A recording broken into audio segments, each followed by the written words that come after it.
బ్లాకా గాల్గడ పౌరరాలు అన్నమాట.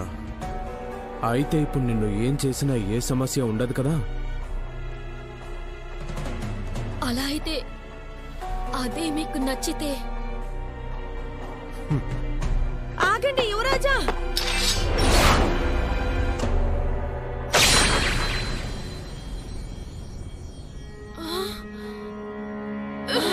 యువరాణి అలీషా, ఏంటి?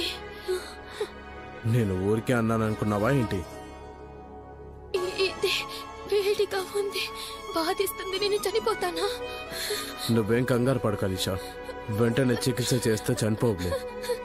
ఏం లాభం? ఈ మధ్య ఇక జీవితాంతం అలానే ఉండిపోతుంది. అసలు ఎవరు పట్టించుకుంటారు? ఆ శరీరాన్ని నేను ఒక్కడనే కదా చూసేది. మీరు ఇప్పుడు ఏం చెప్పారు? ఏంటి అంటే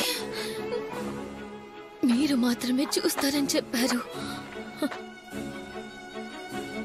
మరో మాటలో చెప్పాలంటే మీరు నన్ను మీ రాణిగా చేసుకోవాలనుకుంటున్నారనేదే మీ ఉద్దేశం. ఈ విధంగా అర్థం చేసుకోవచ్చా?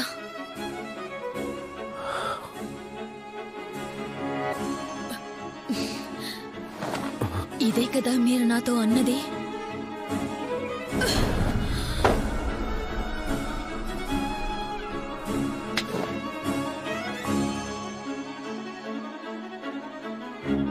ఈ అమ్మాయి నేను ఎలా అర్థం చేసుకో